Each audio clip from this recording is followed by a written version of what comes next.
Hi, my name is ZaKaiRan and welcome to another of my outrageously amazing, insanely enlightening master keys of creation about how to create and attract the joy, well-being, and abundance that you desire and how to be the unlimited master of creation that you truly are.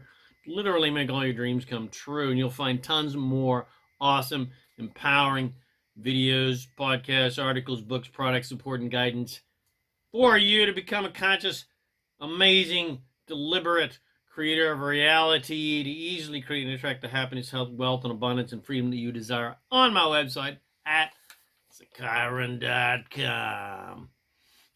So, it's all about feeling, not doing. It's all about feeling good because the only reason you want anything is to feel good and be happy.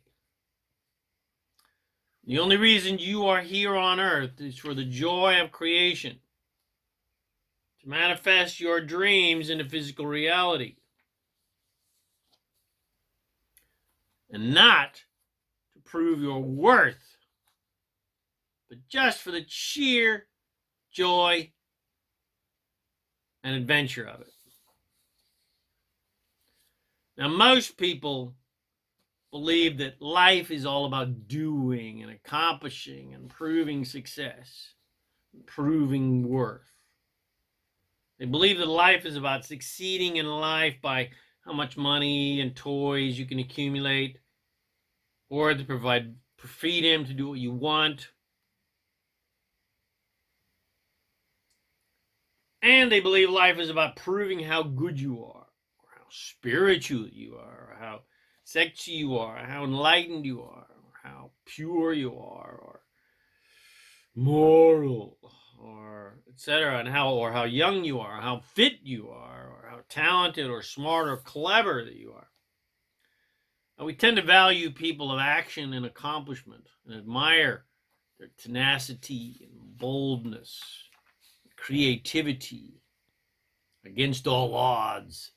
Whereas people who are less action oriented, who take an easier, less accomplishment oriented path,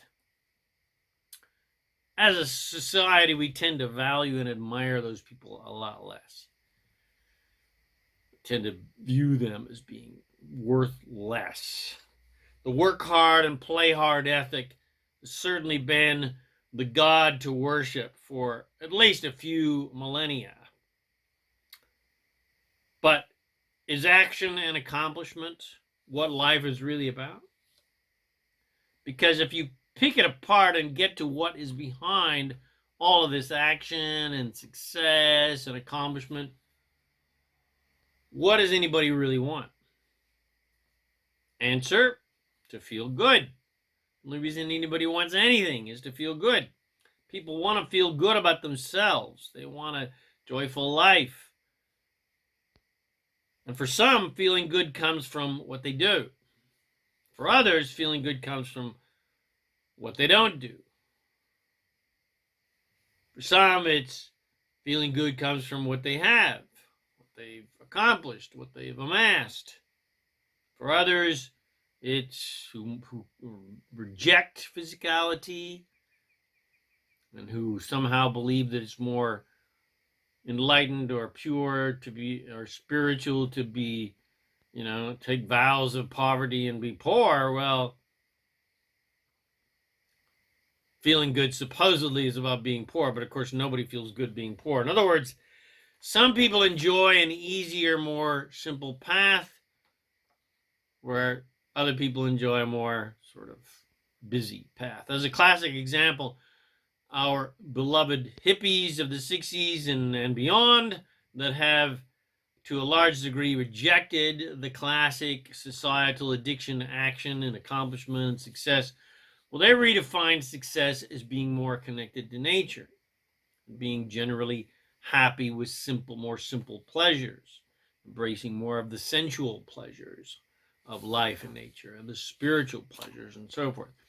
But just as the action-oriented realm of society have through millennia decided that accomplishment and proof of worthiness by how much you've accomplished and how committed you are to contributing to society, and by how hard you work, how much you've sacrificed and struggled is the right way to live, and who judge anyone with an opposing viewpoint as being lesser than and lazy, good for nothing.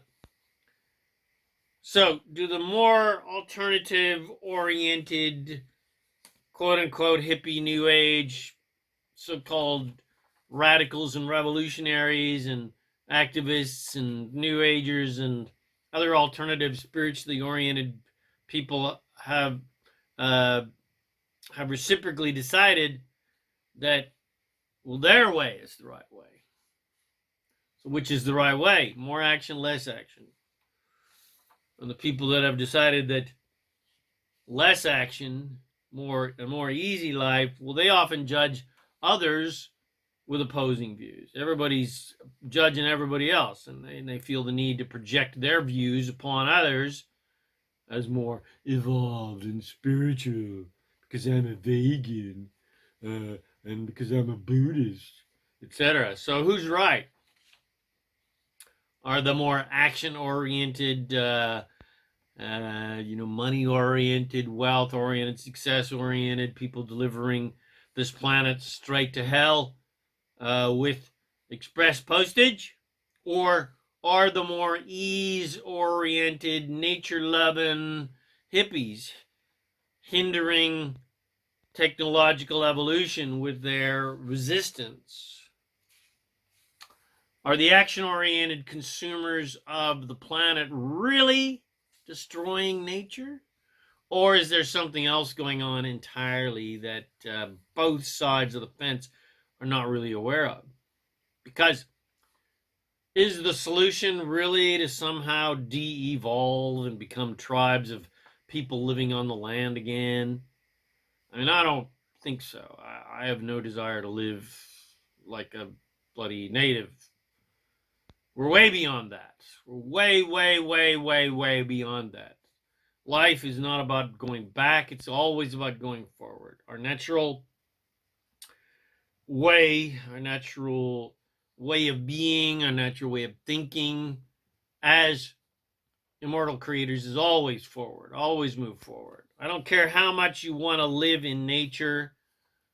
If you took away all the technology and the cars and the stores, even the people supposedly living off the grid would be totally screwed.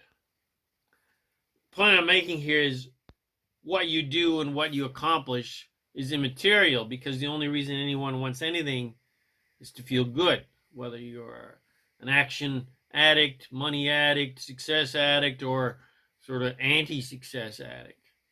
The only reason anybody wants or doesn't want things is to feel good. The only reason rampant excess consumerism exists is because people want to be happy and prosperous. They want more ease in their life, and they think technology will do it for them. And to some degree, that has certainly happened. And if buying the latest, greatest knick-knack and paddywhack makes them happy, well, they're going to bloody buy it, and they're going to bloody make it. At least until more and more people realize that they can feel good regardless of what they accomplish or own, or in the case of the hippies, don't own. And ultimately, there's nothing wrong at all about technological evolution and consumerism, because these things are direct manifestations of our desires for more ease and more convenience and more abundance and more freedom. Because no matter how action-oriented you may be, everyone craves ease and relaxation and freedom to do whatever they want, whenever they want, which is why consumerism exists in the first place, because everyone wants the freedom to do whatever they want, whenever they want. And they all want to feel good. They just think that buying shit makes them happy, and it does temporarily, but ultimately it doesn't work. So the belief that we must somehow become Neanderthals again and live on the land close to nature is basically drastically flawed. We're not ever going to give up technology, because technology brings more ease, more convenience, more freedom. Technology has given me the freedom that I desire because I don't like to work. I don't like to struggle. I don't like to fight for what I want. I know that life's about ease. I know that I can make money for my money. I know that I can create money out of thin air, just like the banks do. And technology is helping that happen. So we're not ever going to give up technology because technology brings more ease and more convenience and more freedom. And despite people's fears, technology is going to, technology is going to take away my job. They're going to take away jobs no one really wants to do in the first place. Well, what the fuck does it matter? Because let's face it, no one wants a job in the first place, especially nobody wants a shitty job that nobody wants to do. The only reason anyone supposedly wants a job is to have money to buy things to play with. No matter what, we always get back to the same root of things, which is the boys and girls and the non-gender specific, non-binary people just want to have fun. The boys and girls are non-gender specific, non-binary people just want to have fun. That's all they really want. Okay, so some really weird people seem to love their jobs and love their work, but I guarantee that 99.9% of the people on planet Earth, if you gave them $1 trillion right now, they would drop that job like a freaking hot potato. Point is, it's all about feeling. If what you're doing feels good, well, then just keep doing it.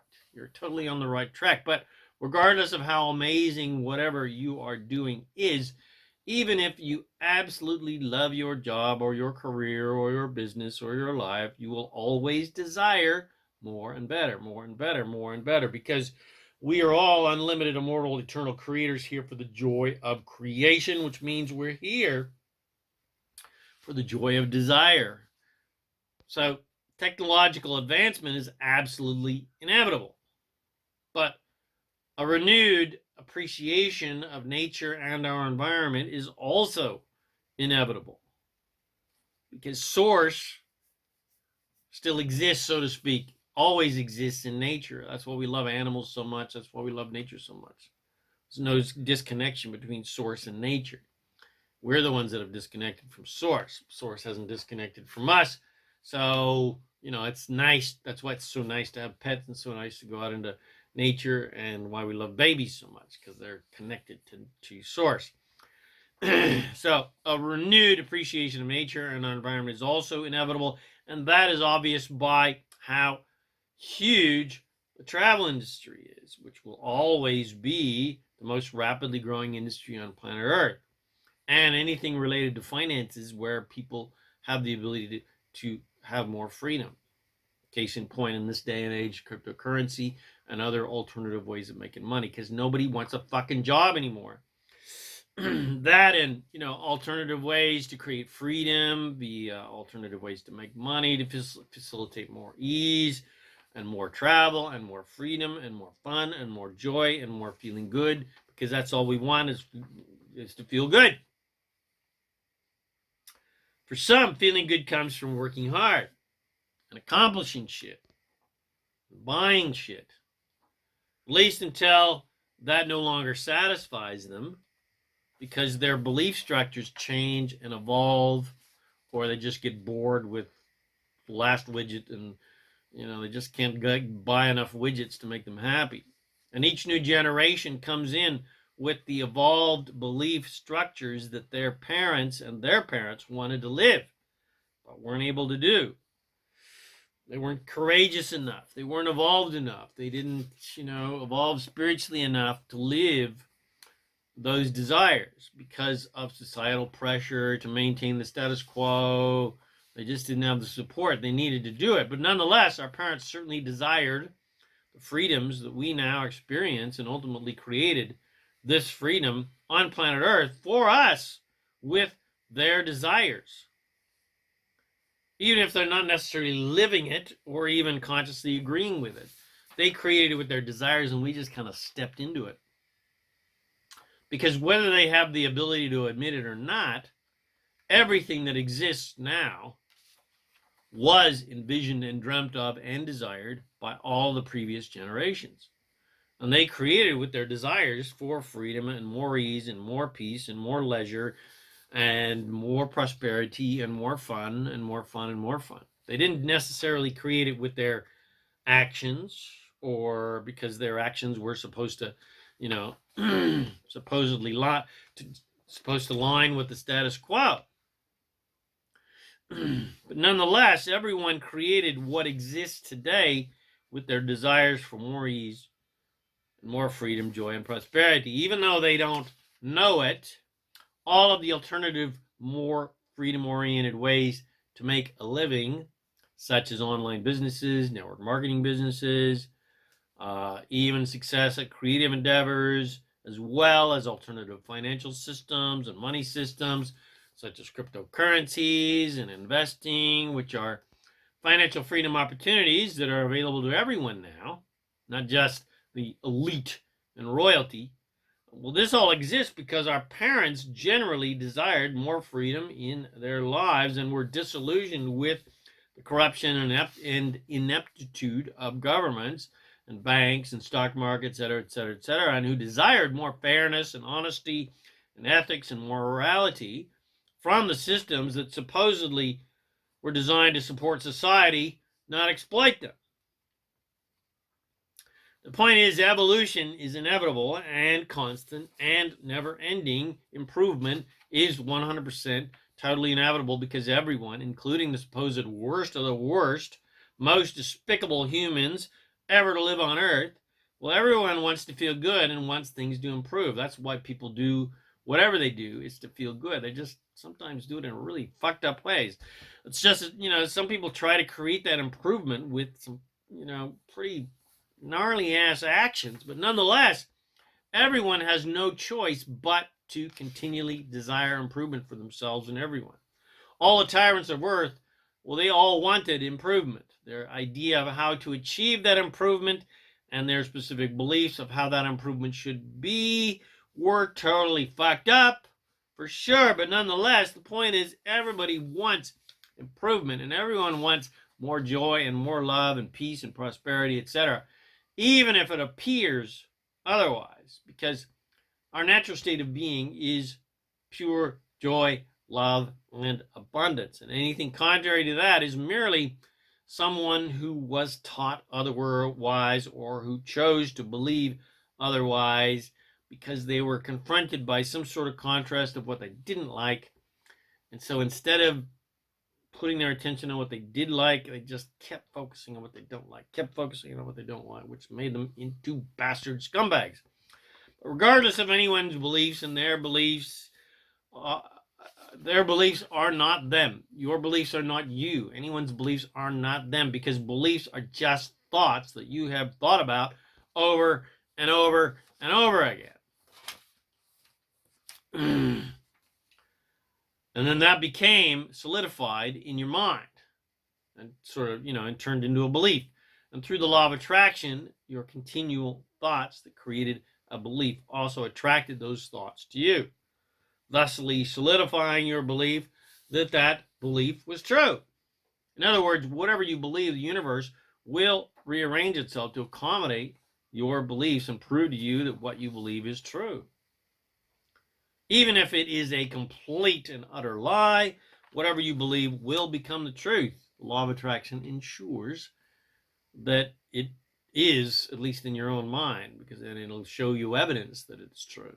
Because whatever you focus on, you get more of, positive or negative. That is why it is so unfathomable when certain people have such insane beliefs, such as the classic KKK guy, he or she, as it were, to be totally fair and unsexually biased, or that non-binary, prejudiced, hateful person only became that way with practiced thought. No one is born a bigot. No baby, no child is born a bigot. Bigots are taught to be bigots. Prejudicial beliefs only exist from continually practiced prejudicial say that 3 times. Thoughts taught to you from the people around you who have also practiced prejudicial thoughts, which created insane beliefs that one race or one ethnic or one religion or one gender, etc., is lesser than another. And if we dug even deeper, those beliefs actually came out of another train of practiced thought, which is the religiously taught insane idea that we are somehow born sinners and born unworthy and born immoral and born faulty, etc. And we must prove otherwise through our beliefs and actions. Which, of course, is all utter and complete bullshit, because isn't it interesting that most of the most judgmental tyrants on planet Earth were supposedly religious in nature? Makes no fucking sense. If you would have asked Hitler if he was religious or spiritual in nature, he would have said he was a Christian. If you asked all the KKK people if they believed in God, they would all say, yeah. If you asked them if they believed in the 10 Commandments, they'd say, heck yeah. And you go, well, how come you're allowed to kill that? Anyway, we won't go there, girlfriend. So let's not forget our new favorite, the Islamic terrorists, hell-bent on destroying the infidels who don't believe the same way they do. Again, the point is everyone is trying to feel good, even if they're trying to feel good by adopting beliefs that they are superior and taking violent action to prove their superiority, or at least being judgmental to exert their supposed superiority with their judgments. So what's the solution? How do we create a society where we all get along and at the same time let people believe whatever they want to believe without the need to kill off the tribe who worships the sun when we worship the moon? How can we possibly live in peace when the planet is seemingly full of insecure people who believe that everyone else that doesn't believe the way they do should think, believe, and act like them? Well, first of all, those types of people are really few and far between, contrary to what the media portrays. If you actually legitimately took a poll of everyone on planet Earth, 99.99% of people would say, I want peace and love and prosperity and well-being for everyone else. But the media doesn't visit a peaceful town and say, peace broke out in Mullumbimby, Australia today. No, not one person has murdered anyone today. On the latest news, not one person was murdered in Mullumbimby today. Not one store was broken in today. Not one person was mugged today. And the children are playing and people are strolling around in the sun and chatting in the cafes. No, of course not. That's boring. We want to watch the teeny tiny minuscule amount of conflict that is happening somewhere in Shmerkmenistan. We want to watch the horror story, not the fairy tale. Because we feel alive when we can hate the tyrants and the bigots and the corrupt politicians and the greedy corporate bastards and the child molesting priests. But I've not seen one news report about a priest who doesn't molest altar boys. I don't recall seeing a news report showcasing all of the good, moral, honest, caring politicians. Latest breaking news, priest does not molest a child today. Latest breaking news, politician actually tells the truth. I don't recall seeing a news report about all of the countries at peace, not at war, or any news reports about good and generous and moral corporations that are contributing to society with their amazing products and their actual excellent treatment of their employees and their desire to actually be moralistic and and contribute to society, but that doesn't make the news. No, it's just exploit this, immoral that. The truth is, there's nothing wrong with that. We can't blame the media for showing us what we want to see. We're all drama queens, let's face it. No one's holding a gun to anyone's head and forcing them to watch the news about conflict and corruption and immorality and war. Conflict is great. War is great because great clarity is gained about what you want when you're very clear about what you don't want. War, conflict, prejudice, etc. does actually create peace, unity, tolerance, and allowance, because everyone desires those things when less desirable conflict, things that they don't like, are staring them in the face. Watching a news report about war and protests and conflict causes everyone to desire peace, which creates peace, at least unconsciously, on an evolutionary planetary scale. Planetary pandemics, everyone's, mortality staring them in the face, possibility of disease and death and staring them in the face, causes people to desire more health, more vitality, greater immune systems.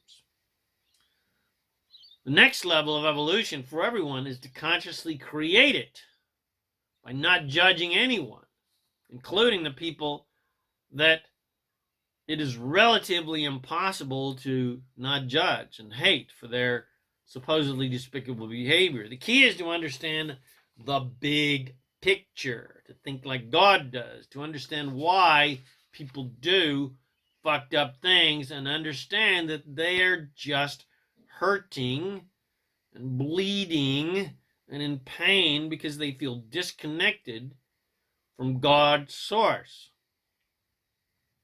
They feel disconnected from their own God source that they truly are. And when people feel disconnected from source, from the source that they truly are, they will do anything to feel better, because there is nothing more painful, nothing worse than feeling disconnected from God. Hence why there's so many fucking religions on planet Earth, because humans have been desperately trying to get back to God, trying to do anything to get back to God. But they've been trying to do it through action and belief and legislation. And you don't get back to God through action. The only way to get back to source is by feeling good. And the only way to feel good is by thinking good feeling thoughts. The only way to think good feeling thoughts is to think about things that are easy to like, love, and appreciate, that source is also thinking about. And when you're thinking the same way as source, then you feel connected to source, not disconnected from source. You can't feel good thinking limited, judgmental, doubtful thoughts. You can't feel good thinking superior thoughts or inferior thoughts, because source doesn't think that way.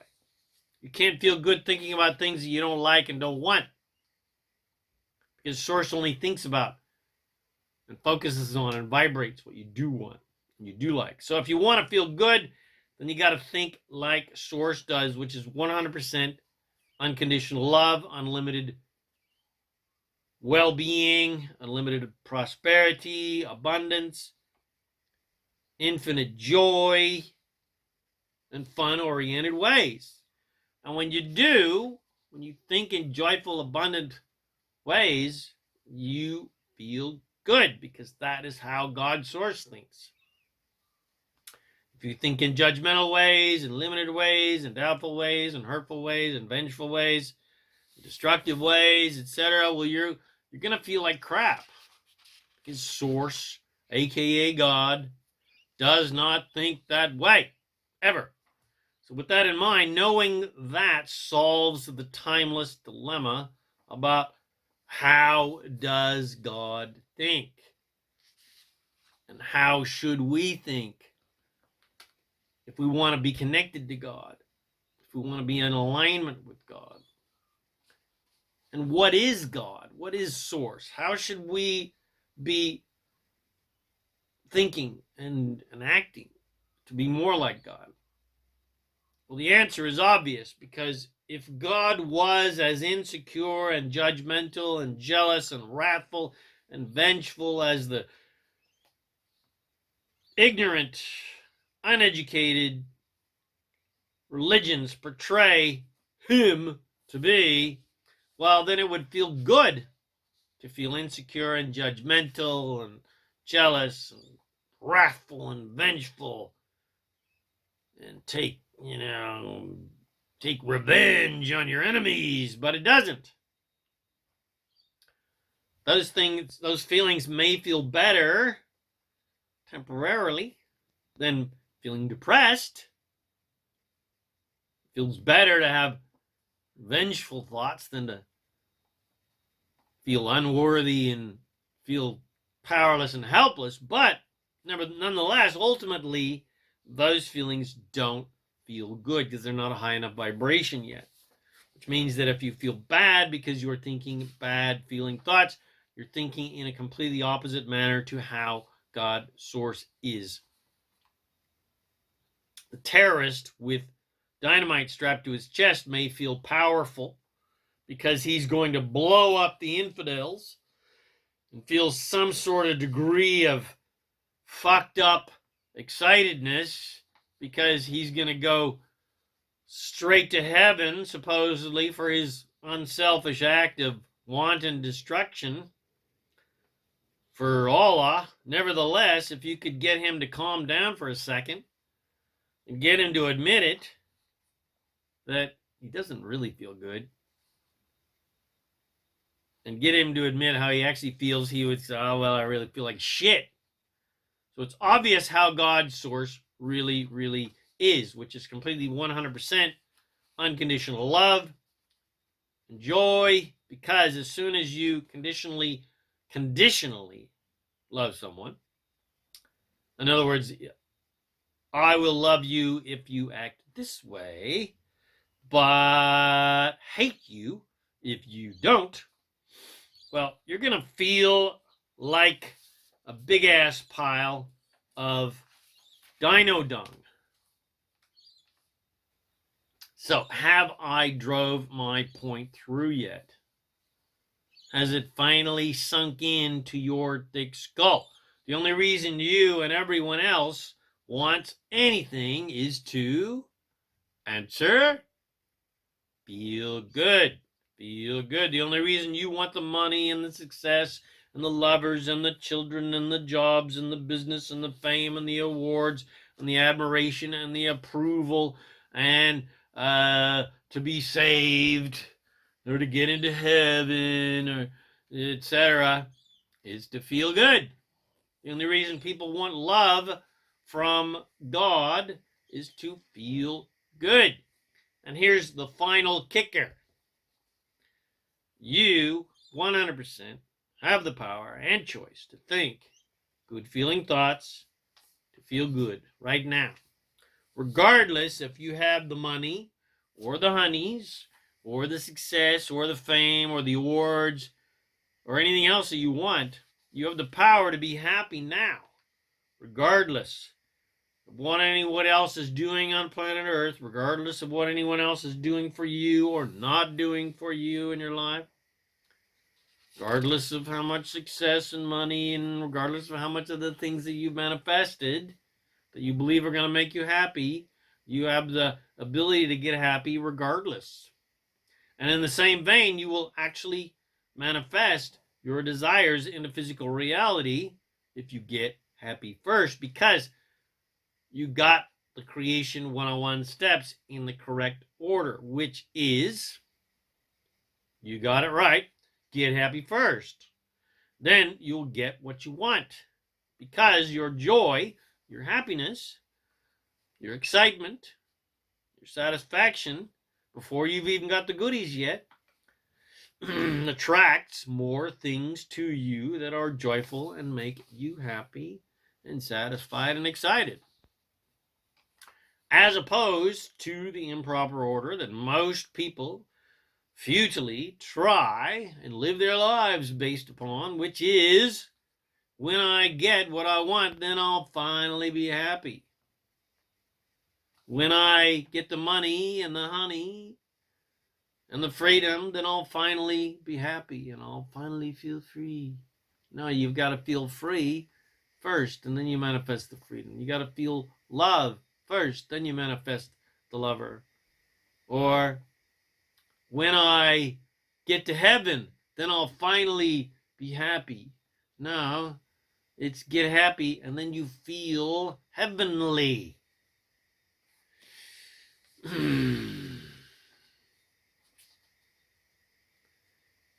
Getting the stuff so you can be happy does not work, because you can't manifest a happy result from an unhappy journey.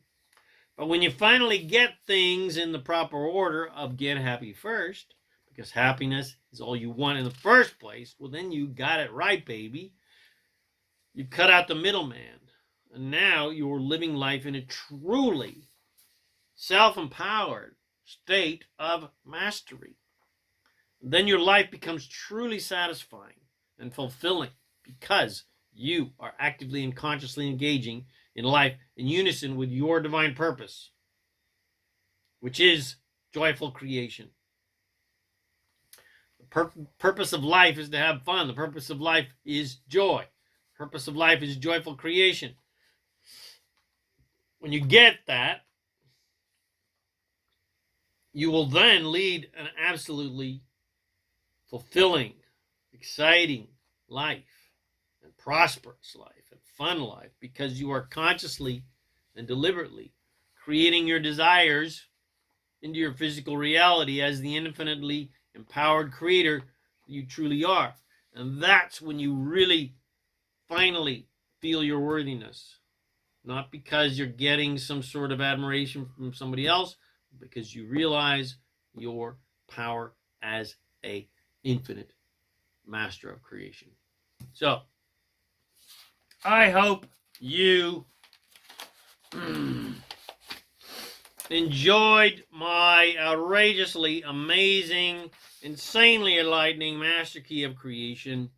It's all about feeling, not doing. And I'll add, it's all about getting happy first.